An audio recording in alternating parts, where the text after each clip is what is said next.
Check, check. 1, 2, 3.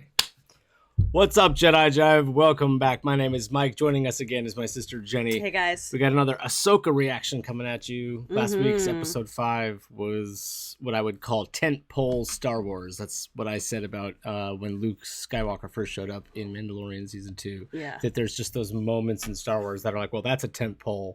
That kind of like is going to be one of those things that we measure the rest of it by. So many people that are fans of the Clone Wars got exactly what they always wanted in a live action version of Anakin and Ahsoka, and Hayden Christensen got to really shine. And I'm really glad that after all this time that he's finally gotten to show that he really is a good actor, and that maybe he just didn't necessarily get directed the way he could have, or the writing wasn't necessarily the best for the prequels, or whatever it was. He just didn't get the opportunity to really shine like he could have. And now like the fandom is just like fully embraced him and is like he's the greatest. So yeah.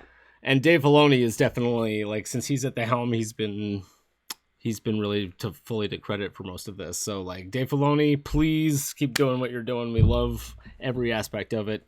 Since they've gathered so much momentum with last week's episode, it just makes sense that like they don't want, like I said, they don't want to stall. Yeah, we're really hoping they don't stall. I would think that there would be like a good opportunity to like show more action, keep things going, show Balin, perhaps find Thrawn, Ezra, do something new and fresh and fun that keeps the momentum rolling. Show us Thrawn already is where I'm at right now. Anyway, guys, we've been having a great time with this, and I can't wait to do a reaction. So let's jump right in and we'll talk about it after. Let's do it. Ooh, whales. Listen to the whale song. Yes. Awesome. Oh, cool. This is ridiculous. It's so cool. Oh my god. Yo, this is like trippy.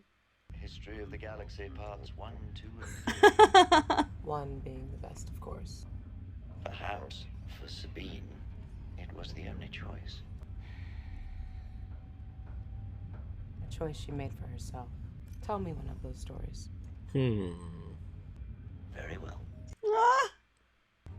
A long time ago, in a galaxy Far. Oh, wow. Wow, dude. Man. Oh. That's, never thought you'd see the day that I actually say that line and have it resonate so deeply.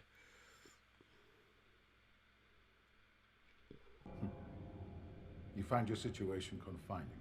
A bit. We had a deal. You promised me I would see Ezra again. Hey! We had a deal! He made a big thing about keeping his word because he said it to Shin and he Mm-hmm. wouldn't fuck with her. Yep. Right? You still mean to follow through on your promise to her? Her focus to find Ezra Bridger blinds her. I believe she can still be of some use to us.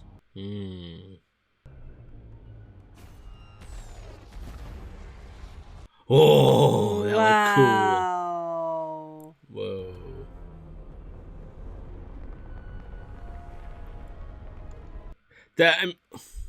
Why does it have to be a ring if they're not going to get a ship to bring back? I don't know the answer to that. I feel like that they must be going for a... Homeworld of my ancestors, I don't know. the Dathomiri. The Jedi Archive spoke of this. What? The migration route used by the Star Whales as they traverse the void from one galaxy. The Dathomiri witches are from the other galaxy. Apparently. Creatures in the days before time was counted. Dude, yes. To die. I don't know if this is canon already or not, but Graveyard. it's a graveyard.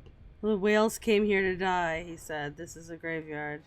It's like the elephant graveyard in The Lion King. Don't go beyond the elephant graveyard. Look, it's like Unbelievable. Purgil bones. Oh my god. It's a Purgil graveyard. We are receiving a beacon signal from the planet's surface. Let us not keep them waiting. Oh my god, is it going to be Ezra? Is it going to be Thrawn? The witches of Dathomir came from here, traveled on the Purgil. That must have been a gazillion years ago. What? Bro. Dude, their CGI is on point too. Oh, I love shots like that. Dude, oh my goodness. This is gonna be some creepy Night Sister stuff here. This is amazing. So they're gonna be like Dathomiri people here? Oh my god. Dude, this is so serious right now. I'm like... This is mind-blowing. Even that ship looks cool too. It's beautiful. Oh my goodness. Some of these shots are just like, look at that like copper ship on that like black obsidian cliff. Oh, yes. It's another hinge, like the one where they came from. Dude. What? There's like witches waiting. The Night Sisters are here waiting for them. Oh, the music is so clutch right. Dude, what? Let's go. This is so hot right now. Dude, I can't believe they're doing all this Night Sister stuff. Welcome, child of Dathomir. You do our ancestors credit. Thank you, Great Mother. What? And you came as thrawn promised. Where is Thrawn? You shall wait. He is coming. Of course, you know, we gotta wait. It reeks of Jedi. It reeks of Jedi. It meaning Sabine. No, I know, but I mean like... It is dangerous. Ooh. It senses that she has Jedi abilities.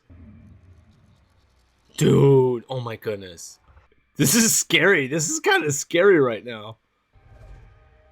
Oh my god, the sound and the music is... What is happening? Yeah. It will wait in solitude. Oh my goodness. Oh my gosh. Dude, these Night Sisters, this is... Where is Ezra? Where is he? Dude, screw the Force. These Night Sisters are scary, man. They don't play. Because this isn't the Force. This is like magic. This is like witch shit stuff, which is awesome. It's like a whole nother Force on its own. The way they could just sense. Look at these like space wolves. Yes, over wolves, here. Dave Filoni. Wow. Dude, this is a gorgeous episode so far. It's got tons of like Dune vibes. Oh yeah. I love the medieval armor that these two wear. They really feel like knights. This is a land of dreams and madness. Mm. Children's stories come to life. When I was a bit older than you are now, Oh, yes. I watched everything I knew burn. Dude. The Jedi Temple? Oh my god, they're people. They're not like these are people. As you get older, look at history and realize it's all inevitable. It repeats again and again and again.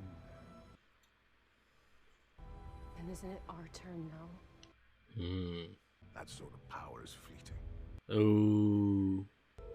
She's lusting for it though. I see. Yeah.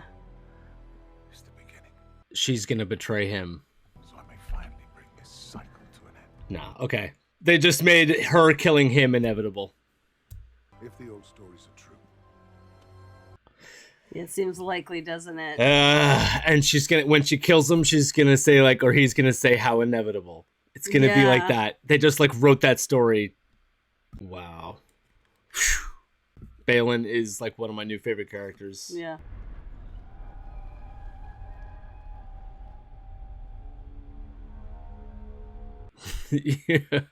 Dude, the music in this episode is on another level. It's like horror music. This is like a horror This is episode. absolutely a horror score right now. Oh my god, dude. What? Straight up Star Destroyer. Yo! Post-apocalyptic Star Destroyer. That is so sick. I don't know what the name of this ship is, but it's Thrawn. Yes! It's got like pirate paint on it. Wow. This is the one that, this is the Star Destroyer that the Purgil took Thrawn and Ezra into this galaxy. Yeah. Because they took the whole Star Destroyer with them. Clearly. Yeah. Wow. It's got that like Mad Max, like deconstructed look to Yeah. it. Yeah. Whoa! Oh, dude, let's go. Oh. What? What? Oh my god, that looks like a Greek, right? Doesn't that look like almost Greek? Dude, here he is. Here he comes. Here he is. Let's go. That looks so sick. This is so sick. Oh, Let's go. I got my wish. Just a dream has become a frightening reality for those who may oppose us. This is Enoch, captain of my Enoch. Enoch. The cargo transfer as per my agreement with the Great Mothers. They have brought a prisoner. I brought the prisoner. Then you must be General Balin Skull of the Jedi Order. Okay. I parted ways with the Jedi long ago. You would not be the first. The prisoner is Sabine Wren. Now there's a familiar name. Hmm. She'd be of great use to us.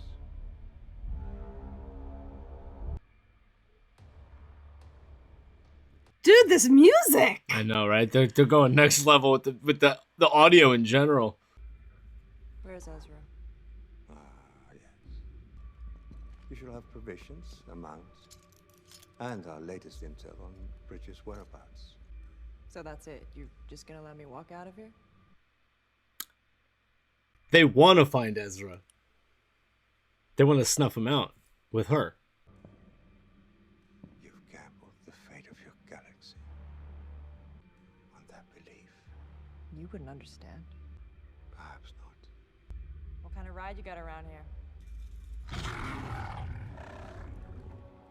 Creatures? What? Okay. All right. Now that's a rodent of unusual size. Yeah. It's like, actually, it's kind of cute. Again, kind of wolf-like. Yeah. Here are your weapons. That's funny. They're giving her a lightsaber and a blaster. And like Aisling wishing her good luck. All right, Sabine's going on a solo hunt for Ezra on the back of a giant rat wolf. Seems normal. You may follow her at your own pace. Yes, Grand Admiral. I thought you were to honor your agreement. But he shall. Sabine Wren will have the opportunity of finding Ezra Bridger, just as promised. You and your master will destroy them both. Is this just like for his entertainment? He just wants to see some lightsaber action. He's like, I've been stuck in this other galaxy for this long. I need something fun to watch. Or is it like all in his plan? Like, what's the End game. the mechanism of all this? It's just like he knows what's going on.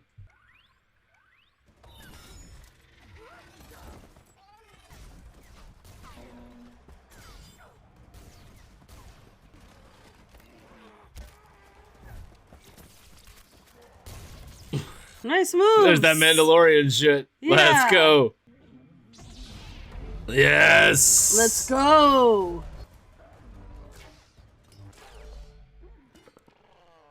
Our primary objective is to escape this galaxy. It matters not whether Wren and Bridger are killed or stranded here. The same can be said for your two mercenaries. Okay. He doesn't care. Absolutely heartless. You abandoned me. Oh. You were a coward. Aww. Aww. Oh.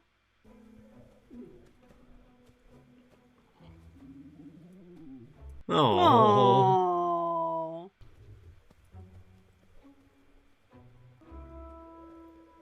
I don't know. I kind of want that thing on my side. Oh, come on, Good- Sabine. Good dog. Why are they like getting me emotionally invested in this creature right now? Are they gonna kill it? Is that what you're gonna do? I'll give you another chance, but you better not bail on me this time. Got it? Why am I just getting like flashbacks to Artax! Artax! Immediately. Immediately, that's where my head went to. Y'all better not, because now we like the thing.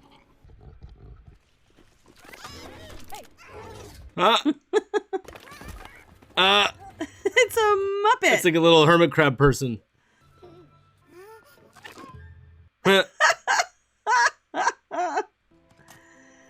It's the animal behavior thing again. It's 10 out of 10 in this episode for animal adorableness, Yeah. creature adorableness. Oh. It reminds me of Colonel, what's his name? Colonel Gascon or... Down. Yeah, it's like a hermit crab.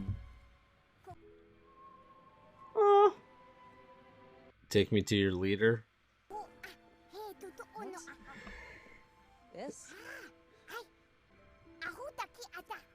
Oh, Ezra has one on I him. was gonna say, does Ezra I was just gonna ask you if Ezra has Like, the I've same seen that. Yeah, he's like, pauldron. Ezra, do you know Ezra?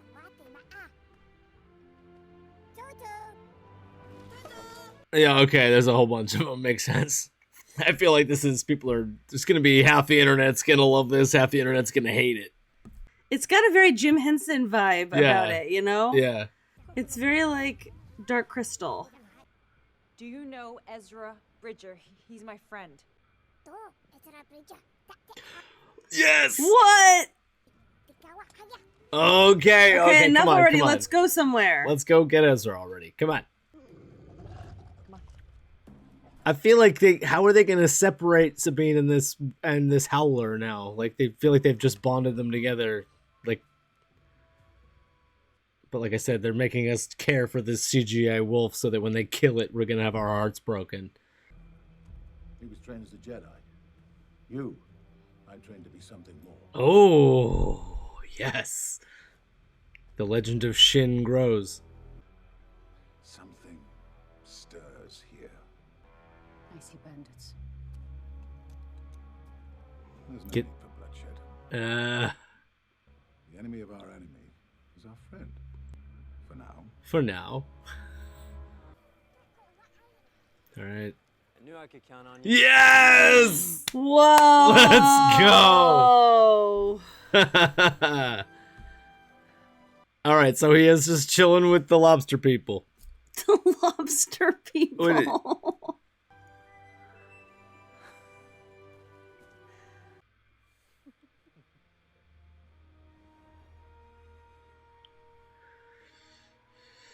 All right, now what? I have so many questions. You're riding a hound. How'd that happen? In fact, how did you find me?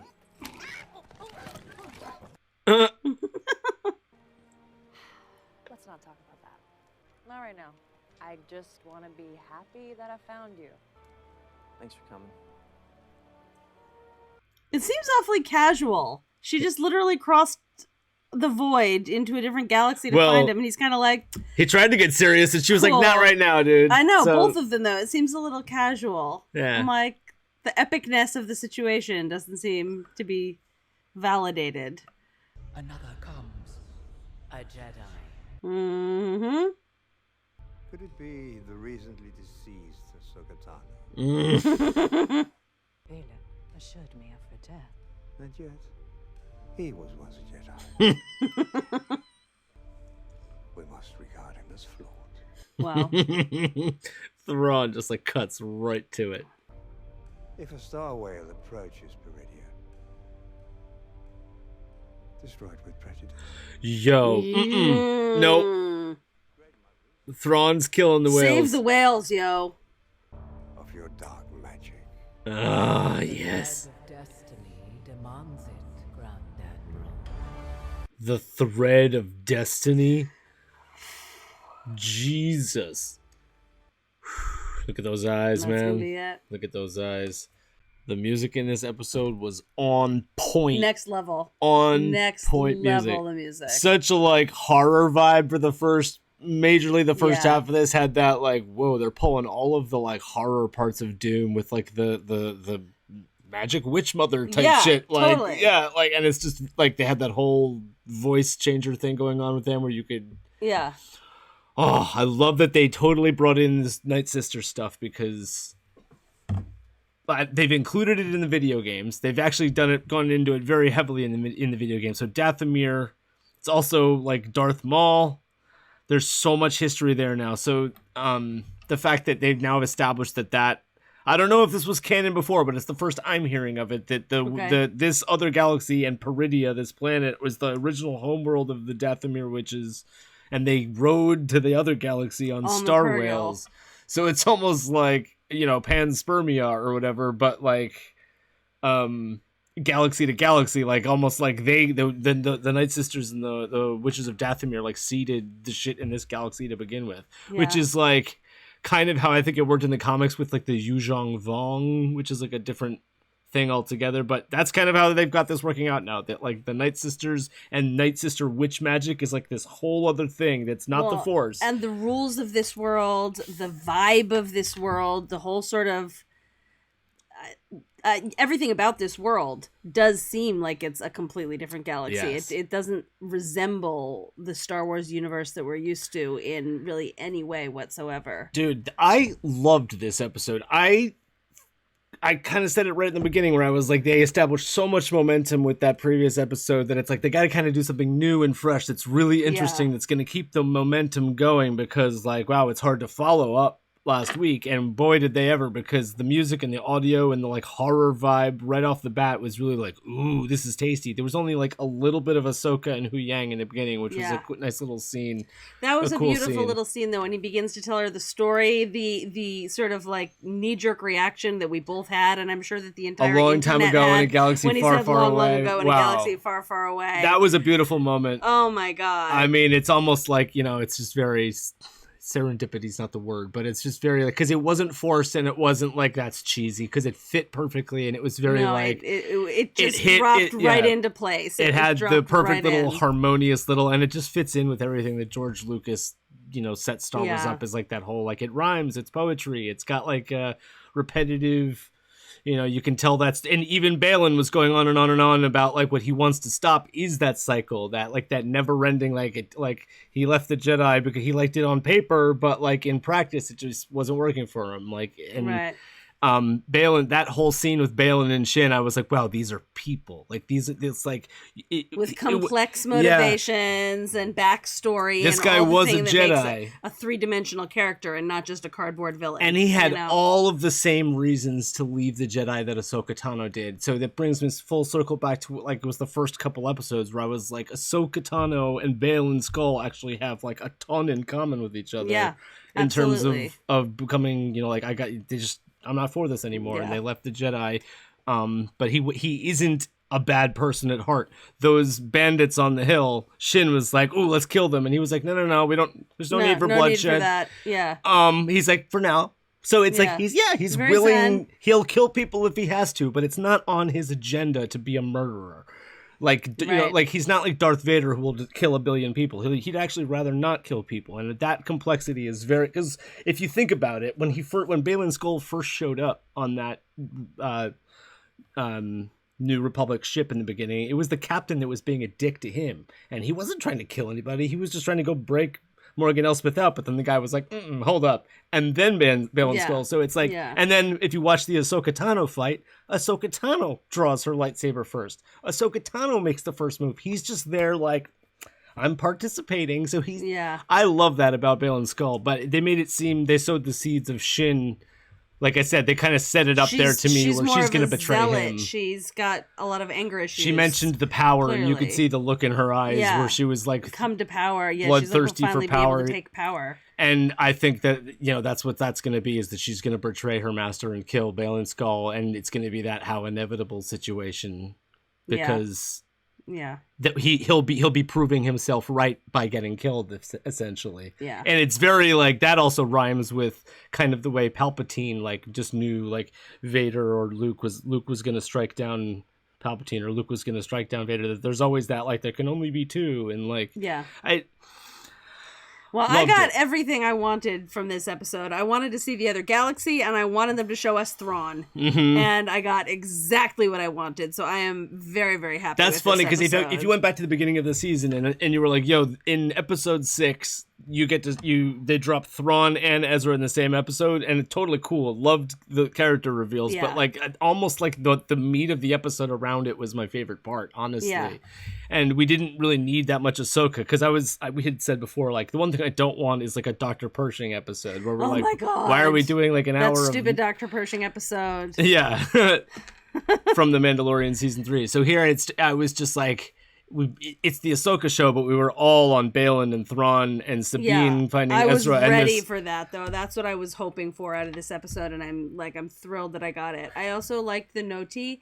That whole sequence had a very Jim Henson high fantasy vibe to me. You know, it was very different from the normal Star Wars vibe, it did. I did feel a lot of Jim Henson Star Wars vibes. Tends to be a more technologically advanced world where we have droids and starships and, you know, all kinds of technological advancement, and places it firmly sort of in that sci-fi category, whereas this is a more, for lack of a better word, a more primitive world, you know, ruled by more primitive forces like magic. Yeah, those like red bandit characters almost reminded me of something that would be in like Labyrinth or something. Yeah, they it had absolutely a very reminded me of vibe, Labyrinth, right, and the Noti themselves reminded me of like little goblins or something. I was like, these are such like sort of. I have a feeling that's Brian Froud, kind of Jim break Henson the internet a little creatures. bit. I can see a lot of people being like, those were not for me. But it's like, bro, we just had space whales. Like, everything is game now. Little lobster hermit crab people. I mean, I'm going to stand on the okay. side of you want a whole different vibe because you're in a whole different galaxy. So there has to be. It can't just be a repeat of the same vibe that we're used to. It has to be distinct from the galaxy we know in some way. I mean, there's only 2 episodes left in this season, and they haven't really kind of like kept us in the dark about what's happening. They've kind of set up the pieces to like. So far, like where we've expected to go, we've kind of gone there, and it hasn't been weird or anything. So it's like, okay, they kind of set it up so that like Sabine and Ezra kind of have to go face Balin and Shin, and Thrawn already knows that, and it was almost like this was so on character for him, where they make it seem like he's just like so. Like he's plotting everything and thinks like 14 steps ahead of everyone else, and is always just like so strategic with everything that he does, and says that he like he's moving these pieces around. Nobody on the board knows that Thrawn is actually in control of all of this. Like he at the end of this, like, don't be surprised if Thrawn just like screws everybody over. Morgan Elspeth was like a puppy dog, just like please begging for his approval. When she made him happy, like she was just like so up about it. And then the second he was like, oh, so Ahsoka's is still alive, huh? She was like tail between her legs. So she just it's just like Morgan Elspeth is like all she wants is Thrawn's approval. So it just seems like Thrawn's just doesn't care about it. He's whatever his end is, he's whatever means he needs, he's gonna make it happen. This character Enoch, it's almost got like a Captain Phasma vibe, but like it's a dude with the gold mask. I said it reminded me of the. Do you remember in like Time Bandits? I was literally gonna say the Agamemnon sequence in Time Bandits he has a gold mask. That's why I was like, he almost reminded me of like a Greek. I knew exactly when you said it looks Greek. I was like, he's thinking of Time Bandits. Yes, like I knew in my head exactly where your head was going. So I liked that. That was a different vibe. It didn't necessarily show if that guy had any other than just a cool gold mask. Like, okay, he looks cool. Like new toy. He's like the captain. New toy for them to sell. Yeah, Captain Phasma. Yeah. Is he going to be consequential, or is he just going to get dusted up by whoever? Right. It would be cool if he has like his own like really cool like speeder or ship or something special howler wolf that is just his, that's like 10 times bigger than the other ones or whatever. Like it'd be cool if he has that gives him a little bit of an extra. There's always that token like commander character that's kind of like, well, you know, he's not gonna, you know, they'll kill him eventually. He just kind of looks cool. So far, he doesn't seem to be a character of great consequence, but it was cool looking. Yeah. For sure. I immediately, like, when they started giving you the emotional, like making us care for that Howler character with Sabine, and you and I were both like, Artex, like, I'm just getting that, like, they're just setting this wolf up to get killed. Where my head went straight to. Because now, like, for me, the inevitable scenes are either like Sabine having to part ways with the wolf or whatever, and that'll be sad, or it'll die and that'll be really sad, or like because it felt like she was bonded to that thing in a way now, where it was Yeah. like her pet, like, where it's like, do you see Sabine like separating from this wolf now? She's gonna have to at some point. It seems like she's gonna be like, no, like, you know, primary galaxy. Sparky wants to come with us. Right. I don't know. He was a little big, but it was just like they made him seem like And loyal to her. She already has a immediately. cat at home. How did she get like immediate loyalty from it like that? Because even Ezra was like, "How'd you get? You're riding a howler. How'd you make that happen?" Yeah. So like that could be another one of those. But like it the might witches. be another sign that she's like actually special, and she, you know, she doubts herself. I but that trust she the clearly- witches. The witches were like, it reeks of Jedi. Reeks of it's Jedi. dangerous. Dude, like it reeks of Jedi. So they could tell she has some sort of power, and even if she doesn't know it herself, she clearly does because things are happening for her. Yeah, and they've been You teasing know? it though. You know, she tried to move the little teacup or whatever, and like she hasn't. Yeah. Been, it's all just one of those. The witches sense it. The wolf senses it.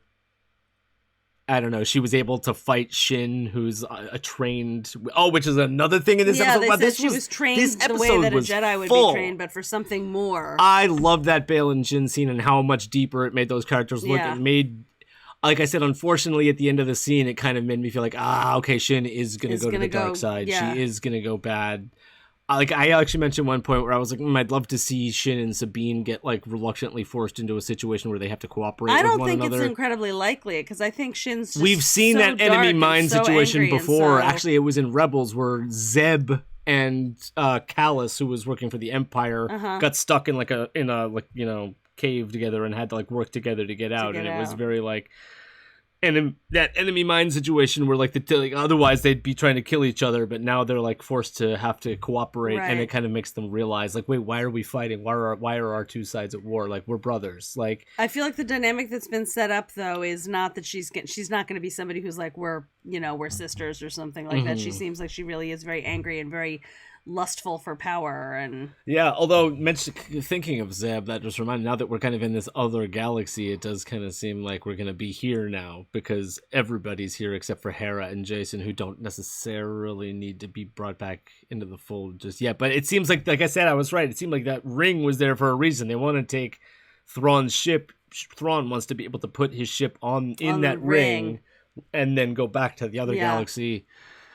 Man, he didn't seem like he wanted any. Like if it was just him on that ship, he'd be cool with it. yeah. And like I said, it seems like he might even get what he wants. Absolutely, like ruthless, merciless. I can see season 2 of Ahsoka happening and Thrawn being it, like, you know, basically winning this season, even though it's like I Ahsoka can season understand 1. that, you yeah. know. But 7 and 8, I'm assuming, are going to be kind of like hopefully like a sprint to the end finale kind of situation.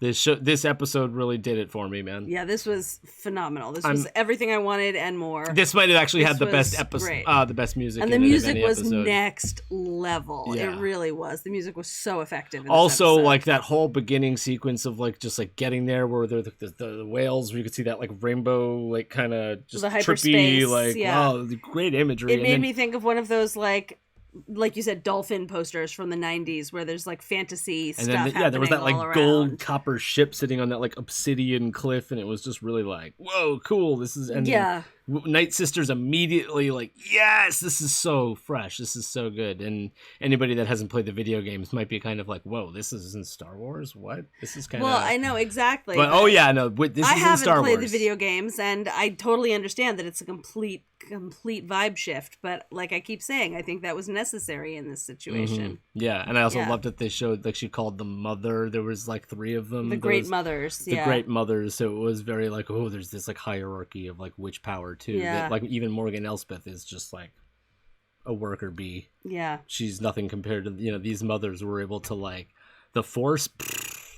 It reeks of Jedi. They did say that was potentially a threat to them. Yeah, it's dangerous. That's why they wanted it. So it's like, okay, at least they're smart. They acknowledge that the Jedi are like potentially a threat, but like that was to show you that like this witch power is like right on par with Jedi Force stuff. Like magic. What do you think? Like I mean, a lot of times the Force seems like magic, but like they can resurrect people. We've seen this stuff. We've seen them give Darth Maul new legs. Mm-hmm. So I mean, like that seems like crazy, but Man, loving it. Great episode, guys. Guys, let us know what you thought about this episode in the comments below. Don't forget to like and subscribe if you want to see this reaction fully unedited and watch along style. Go over to patreon.com/JediJai. That's where I put them up. We'll see you in the next reaction. Peace.